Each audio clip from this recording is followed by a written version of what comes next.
आपका host and दोस्त सचित भारती का फिर से स्वागत करता हूं आपके अपने YouTube चैनल ट्यूटोरियल में। तो हम लोगों ने जो स्टार्ट किया था यूजर्स ऑफ क्या डायमेंशनल एनालिसिस। वहां पे हमने दो यूज कंप्लीट कर लिए थे। एक कौन सा यूज था? Can be added and subtracted same units. No. एक था क्या? Conversion of Units. हाँ, conversion of one system of unit into another system of units. दूसरा क्या था?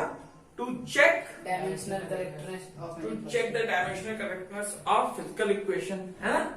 और इसमें मैंने एक आपको होमवर्क भी दिया था कि आपको चेक करना था कि S is equal to ut plus half of 80 square and S is equal to ut minus half of 80 square. दोनों में कौन सा सही है डायमेंशनल एनालिसिस से, कि दोनों में कौन गलत है, कि दोनों ही सही है कि दोनों ही गलत है। सिर्फ डायमेंशनल एनालिसिस की बात कर रहा हूं मैं, डायमेंशनल एनालिसिस के वे पे, ठीक है। तो डायमेंशनल एनालिसिस के वे पे दोनों ही सही होंगे। कैसे होंगे? सही होंगे, ठीक है। कैसे होंगे? दोनों ही सही होंगे, ठीक। दोनों ही कैसे होंगे? सही होंगे, है ना। बोलो आपको डर है उधर?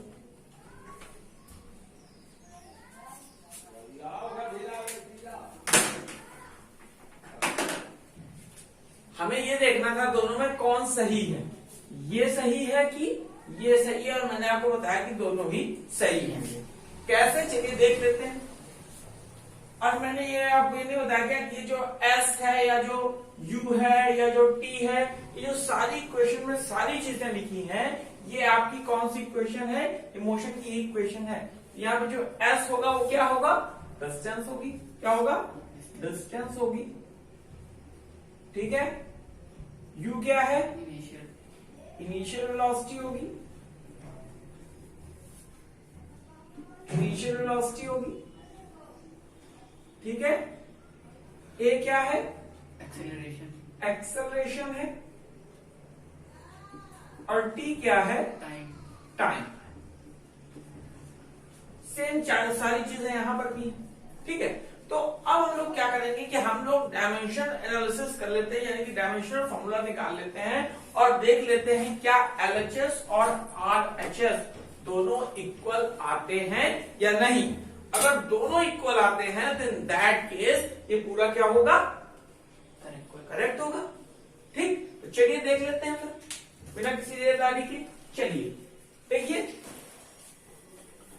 तो पता चल गया ना सारी चीजें क्या है। सबसे पहले हम ये वाली इक्वेशन ले लेते हैं, ये, ठीक है। S is equal to ut plus half of 80 square, ठीक है। तो S क्या है? डिस्टेंस है। तो डिस्टेंस का डायमेंशन फॉर्मूला क्या होता है? L। आती बात समझ में? अच्छी बात। यूटी, यू क्या है? Initial velocity. वेलोसिटी का जो एसआई यूनिट होती है वो क्या होती है? मीटर पर सेकंड। तो इसका जो डायमेंशनल फॉर्मूला होगा वो क्या होगा? L T inverse. यस और no? Yes, sir. Okay. And the dimensional formula of T is what? T, okay, plus half क्या है? डायमेंशन लेस है, इसकी डायमेंशन से हमें कोई लेना देना नहीं है ना। तो देखो इसका क्या आ जाएगा? L t की पावर -2। क्यों? क्योंकि एक्सेलरेशन है, और एक्सेलरेशन की जो SI यूनिट होती है वो होती है मीटर पर सेकेंड स्क्वायर, ठीक है। ये समझ में आती है। और यहां पर लिखा है टाइम, और टाइम का हो जाएगा कितना? t square. कोई दिक्कत? चलिए, तो ये आ गया L, ठीक है। क्या आ गया? L आ गया। और यहां पर देखिए क्या आ जाएगा? T इनवर्स आ गया है T, तो क्या हो जाएगा बोलिए? L प्लस यहां पर लिखा है T की पावर -2, लिखा है T की पावर +2, क्या हो जाएगा? L, ठीक है। तो जब मैं आपको बता रहा था करेक्टनेस चेक करने के लिए, तो वहां पे मैंने आपको बताया था अगर ये A है, अगर ये B है और अगर ये C है, तो करेक्ट होने के लिए dimensional formula A is equal to B is equal to C होना चाहिए। देखिए है कि नहीं, है, तो करेक्ट है कि नहीं? करेक्ट है, सेम चीज ये भी यहाँ पर है, प्लस की जगह क्या है यहाँ पर? माइनस। यहाँ पर क्या रख देंगे हम लोग? माइनस। यहाँ पर क्या रख देंगे? माइनस। अब ये मत कर देना कि यहाँ पे एल माइनस माइनस खत्म, ये नहीं करना, क्योंकि लेंथ में जब हम लेंथ को ऐड करेंगे तो हमें क्या मिलेगी? लेंथ। और जब लेंथ में हम लेंथ को सब्ट्रैक्ट करेंगे तो हमें क्या मिलेगी? लेंथ। आती बात समझ में? Yes sir.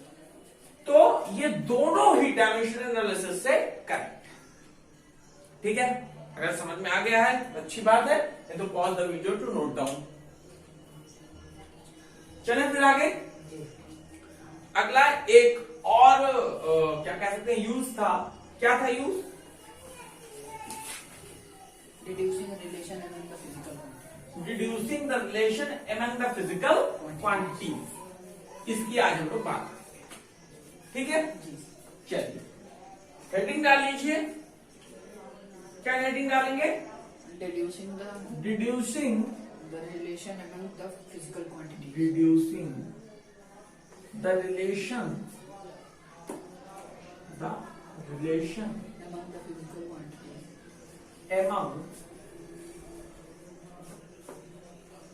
among the physical quantity, Yes sir.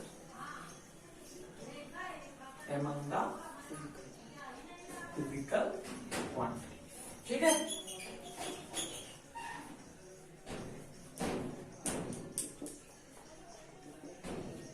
ठीक। अब हम लोग को क्या करना है? रिलेशन रिड्यूस करना है फिजिकल क्वांटिटी से, फिजिकल क्वांटिटी का, विद द हेल्प ऑफ किसके? Physical. Dimensional analysis.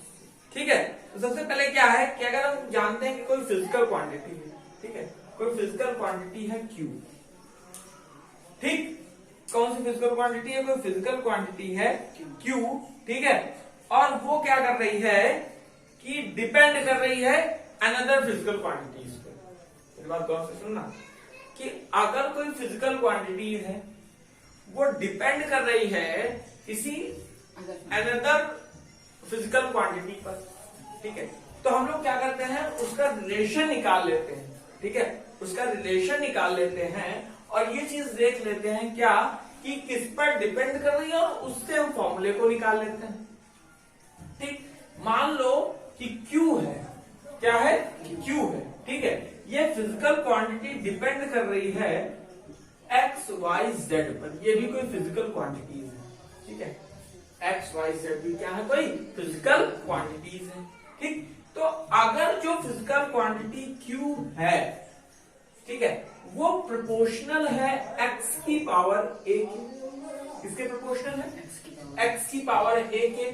और यही फिजिकल क्वांटिटी Q है, ये प्रोपोर्शनल है x की पावर b के, सॉरी हाँ y की पावर b के। और यही फिजिकल क्वांटिटी जो Q है, ये डिपेंड है z की पावर c। ठीक है, तो चीज समझ में आ गई? ये मान लो ये इक्वेशन फर्स्ट है। ठीक है, अब इन तीनों को हम लोग मिला देते हैं। मिला दें तीनों को तो क्या हो जाएगा? हो जाएगा क्या? Q प्रोपोर्शनल x की पावर a, y की पावर b, z की पावर c। आती बात समझ में? ये कोई फिजिकल क्वांटिटी है, ये अनदर फिजिकल क्वांटिटीज पे डिपेंड कर रही हैं। वो फिजिकल क्वांटिटीज कौन कौन सी हैं? एक है x, दूसरी है y और तीसरी है z। क्या है? z, x, y, z। ठीक है, तो अब जब हम प्रोपोर्शनल का साइन को रिमूव करते हैं तो वहां पर क्या लगाते हैं? कांस्टेंट।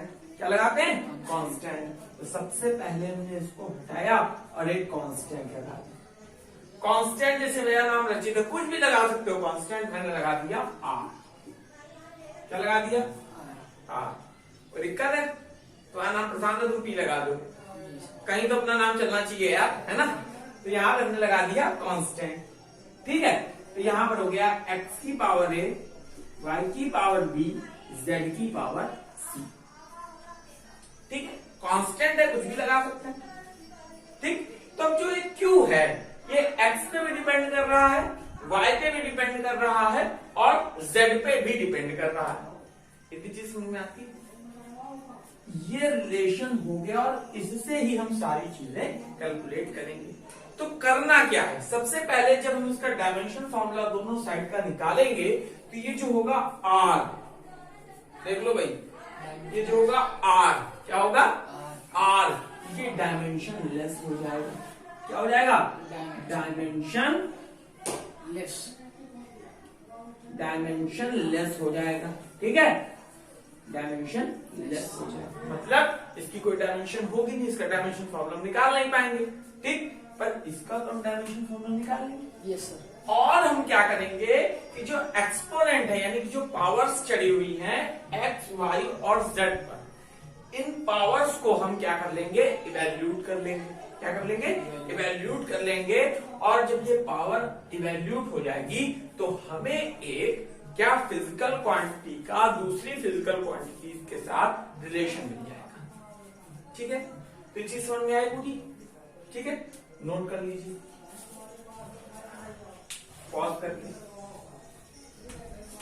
और अगर ये चीज आपको समझ में आ गई ना, तो एक फिर एग्जांपल से लेते हैं और अच्छे से समझ में आएगा। लिखिए, द टाइम टी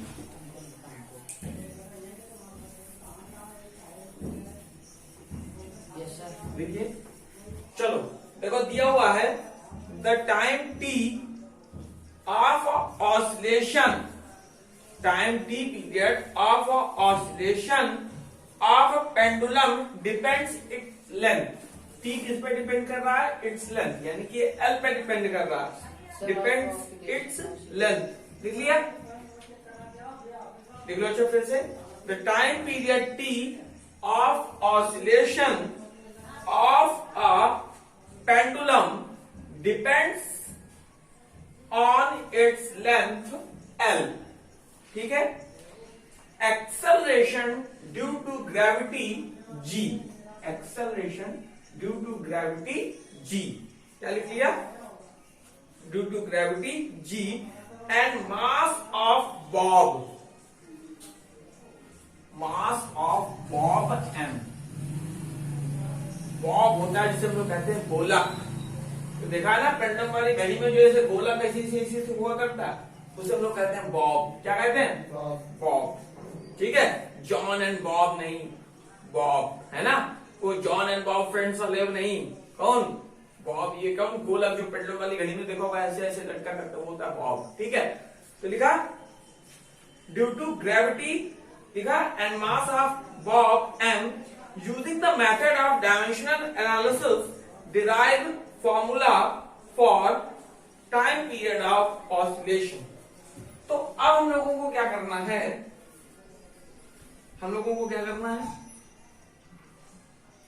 सुनो, अब हम लोगों को ये करना है कि हम लोगों को इसका रिलेशन निकालना है डायमेंशनल एनालिसिस से।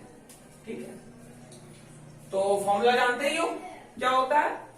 Q is equal to K x square, ध्यान लिया था है ना जी, हाँ, x की पावर a, x की पावर a, y की पावर b, y की पावर b, z की पावर c, z की पावर c।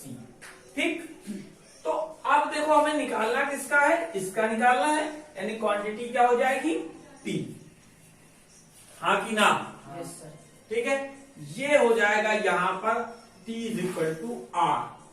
ठीक है, यहां पर हमने लिख लिया, इसको ले लो पहले, चाहे किसी को भी ले लो, l की पावर ले लो a, g की पावर ले लो b और m की पावर ले लो c।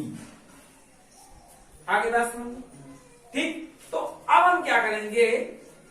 देखो क्या करेंगे हम लोग, writing the dimensional formula of each quantity, heading डाल के क्या लिखेंगे? Writing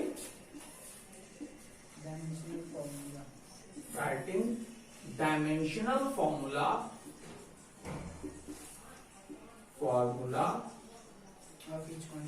of each physical quantity,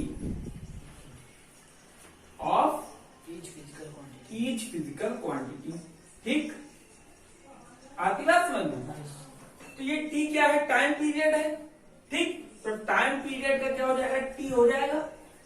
ठीक, अगर इसको हम इसके हिसाब से रखना चाहें, गौर से देखते हैं मेरी बात, इसके हिसाब से रखना चाहें तो मास का हो जाएगा m की पावर 0, और किसी की पावर 0 हो तो उसकी वैल्यू क्या होती है, 1 होती है, पता है ना।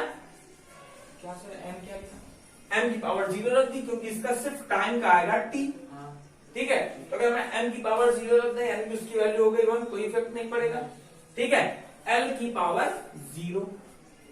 ठीक, इतनी चीज हो गई। देखो भाई अब r तो डायमेंशनलेस है तो इसकी डायमेंशन निकालना है नहीं हम लोग को। ठीक, अब आ गए हम लोग यहां, आ गए भाई, बोलो। और l की पावर दिया है a, क्या दिया है, l की पावर दिया है a, तो लेंथ को हमने लिख दिया l की पावर a। बोलो g होता है क्या, एक्सेलरेशन ड्यू टू ग्रेविटी। हाँ, तो LT माइनस 2, तो क्या हो गया, LT माइनस 2 की पावर होल पावर b। हाँ, LT माइनस 2 होल की पावर b। और m का मास का क्या होता है, m ही होता है, तो m की पावर c।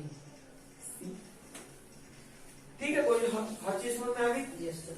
देखो हमने क्या कहा था कि इतना करने के बाद हम लोग ये करेंगे, क्या करेंगे, लेफ्ट हैंड साइड राइट। चलो थोड़ा सा भी और आगे कर लेते हैं, फिर तुम्हें और अच्छे समझ में आएगा। देखो m की पावर क्या हो गया, 0 हो गया, l की पावर क्या हो गया, 0 हो गया, और ये हो गया t, और यहां पर लगा दिया इक्वल।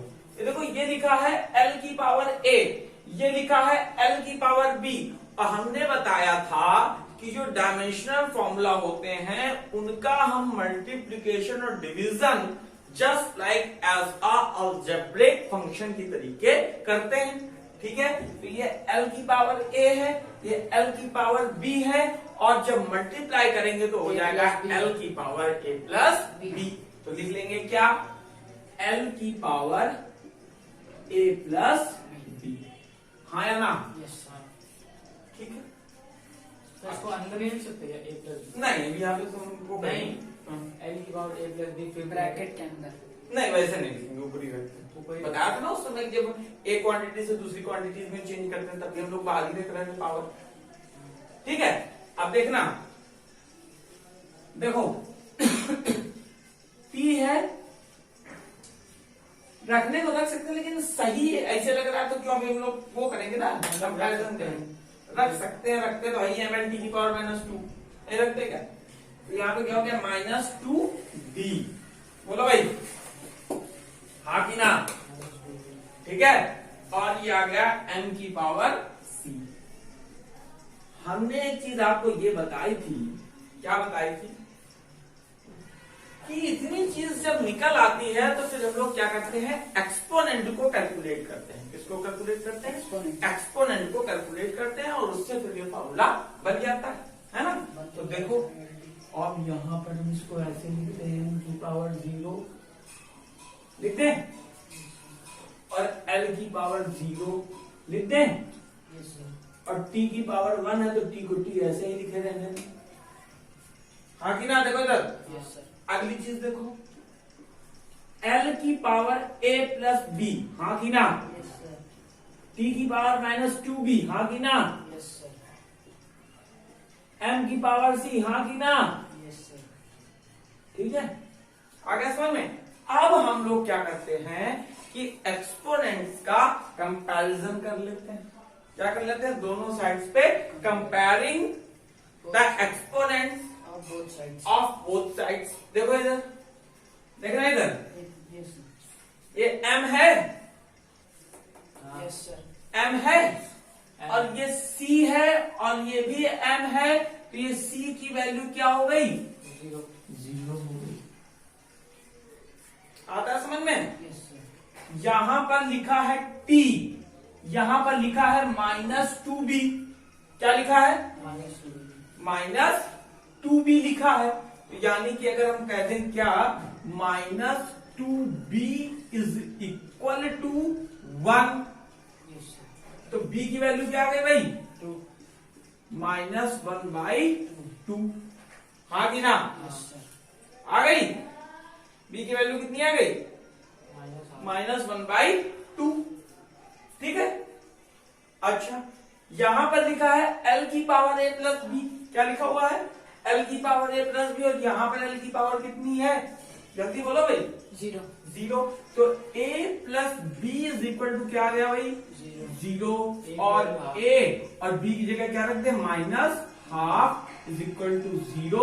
यानी a की वैल्यू कितनी आ गई? ½ ठीक। कोई दिक्कत? तो हमारे पास a भी आ गया, हमारे पास b भी आ गया और हमारे पास c भी आ गया। तो अब जाना कहीं नहीं ना, सिर्फ यहां आ जाना है। ठीक है, कहां आ जाना है? यहां पर आ जाना है। तो जो r होगा, अभी इसके साथ कोई छेड़खानी नहीं करनी। इसके साथ कोई छेड़खानी नहीं करनी है। ठीक है, r के साथ, क्योंकि ये अभी सिर्फ हमारा अधिकार है। ठीक है, तो इसके साथ हम अभी कोई छेड़खानी नहीं करेंगे और इसको मान लें इक्वेशन फर्स्ट जैसा अगर मान लें। ठीक है, तो अब देखो, गौर से देखना। P is equal to R। L है, L की पावर क्या लिखा है? A। A की पावर कितनी है? ½ तो L की पावर ½ आ गई ना? ठीक है। G है, G की पावर कितनी है? और B की वैल्यू कितनी है? -½ तो G की जगह हम क्या रख दें भाई? -½ कोई दिक्कत है? M है, M की पावर कितनी है? C है, और C की वैल्यू कितनी है भाई? और किसी की वैल्यू जब 0 होती है तो उसकी वैल्यू क्या होती है? यानी कि यहां पर क्या आ गया? यहां पर देखो, यहां से इसे बना रहे हैं, चीज समझना गौर से, है ना? इसको मिटा दें ऊपर वाले को, समझ में तो आ गया बात। इस पर डिपेंड कर रहा है ना? चलो, अच्छा, ये वैसे गलत मेथड है, बोर्ड को कभी हाथ से नहीं मिटाया जाता, बट क्या करें, थोड़ी थोड़ी मजबूरी चलती रहती है। ठीक है, चलो देखो, अब यहां पर क्या गया? T इज इक्वल टू क्या गया बोलो? R। अब L को हम अंडर रूट लिख सकते हैं, और G माइनस का 1/2 था ना, तो अपॉन में लिख दे। तो कोई दिक्कत है क्या? और experimentally it is proved that R is equal to 2π। R की वैल्यू क्या होती है? 2π। ये एक्सपेरिमेंट में प्रूव है। ठीक है, ये हम लोग नहीं बता रहे, मैं नहीं बता रहा हूं, ये एक्सपेरिमेंट में प्रूव है कि जो कांस्टेंट होगा वो कितना होगा? 2π होगा। तो क्या हो गया यहां पर formula? T is equal to 2π under root L upon G। आ गया? L की वैल्यू ½ आई, G की वैल्यू -½ आई, तो L की वैल्यू हमने रख दिया 1/2, G की वैल्यू है -1/2, तो उसको नीचे ले आएंगे तो G का रूट हो जाएगा, और टोटल का रूट ले लिया। और ये जो R लिया था, जो कांस्टेंट वैल्यू चल रही थी, ये कांस्टेंट वैल्यू क्या हो गई? 2π, क्योंकि R इज इक्वल टू 2π। ये एक्सपेरिमेंटली प्रूव्ड है। कैसा प्रूव्ड है? एक्सपेरिमेंटली। ठीक है, तो ये चीज समझ में आ गई। नोट कर लो कैसे करना है। फर्स्ट स्टेप ये है, सेकंड ये है, फिर उसके बाद यहां भाग आओ चुपचाप, बिना किसी से बताए हुए। ठीक है, तो यहां तक कर लो। ठीक, तो ये चीज समझ में आ गई। कोई दिक्कत नहीं हुई, कोई परेशानी नहीं हुई, कोई टेंशन नहीं हुआ, कोई लफड़ा नहीं हुआ, कुछ भी नहीं हुआ। समझ में आ गया मतलब कुल मिला के। ठीक है, और अगर कोई भी कांस्टेंट हो 2π होगी? नहीं, सब कांस्टेंट की वैल्यू अलग अलग प्रूव है। अभी कोई दूसरा कांस्टेंट आएगा तो उसकी वैल्यू कुछ दूसरी होगी, के की अलग। इसमें जो निकाला गया है बॉब में, तो ये इसमें जो रखा गया है कांस्टेंट, इसकी वैल्यू है 2π। एक्सपेरिमेंट में प्रूव की गई है। हर कांस्टेंट की वैल्यू 2π नहीं ना, तो केवल वहां तक लिखे तो आंसर वहां करेंगे। एक्सपेरिमेंटली जो ये इसका क्या करोगे? कांस्टेंट कह दो, कांस्टेंट को ये ऐसे लिखे रहने दो। जब नहीं पता है तो ऐसे लिखे ना, छोड़ दो, सही होगा, वो भी सही है। ठीक है, चलिए, अगर ये चीज समझ में आ गई ना, बोलो समझ में आ गई, तो फिर एक क्वेश्चन लिख लो। और ये आपका होमवर्क है, इसे आपको करना है, और अगले दिन हम इसको डिस्कस कर लेंगे। ठीक है, बता रहे फिर। चलिए, अच्छा, एक ठोक कर लिख लीजिए। क्या कर लीजिए? ल हुई है,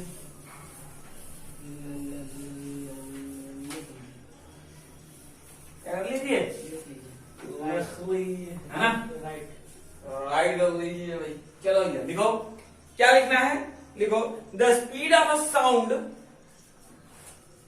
v, ठीक है, the speed of a sound v in a medium depends on the elasticity. The speed of a sound. v depends, देखो ये एक फिजिकल क्वांटिटी है, ये दूसरी फिजिकल क्वांटिटी पे डिपेंड कर रही है, और दूसरी फिजिकल क्वांटिटी है इलास्टिसिटी। क्या है, elasticity and density, d depend कर रही है, ठीक है, of the medium using dimensional analysis derive formula for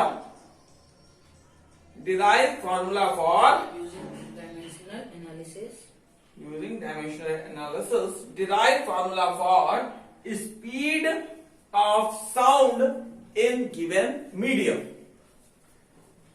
तो देख लो क्या क्या रहा है, ये आपको करना है घर से, ठीक है, फिर कल मैं इस चीज को डिस्कस करूंगा, और कल मैं आपको लिमिटेशंस ऑफ डायमेंशन एनालिसिस बताऊंगा, जिसके बाद हम लोग कल ही आगे जो इसी चैप्टर को कंटिन्यू करेंगे और जानेंगे सिग्निफिकेंट फिगर्स के बारे में। किसके बारे में, सिग्निफिकेंट फिगर्स के बारे में जानेंगे। वो छोटा सा है टॉपिक, उस टॉपिक को कंप्लीट करने के बाद फिर हम लोग चलेंगे एक्यूरेसी एंड प्रिसिशन में, और फिर सारी एरर्स को, एब्सोल्यूट एरर्स, रैंडम एरर्स, जितनी भी एरर्स हैं उन सारी चीजों को डिस्कस करेंगे।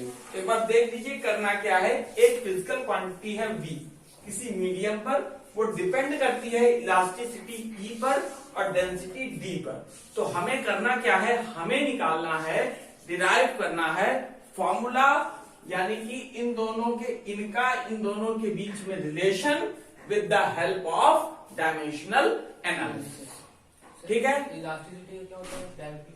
अगर सेशन पसंद आया हो तो लाइक, शेयर और सब्सक्राइब आपका अपना YouTube चैनल रचित ट्यूटोरियल। जय हिंद।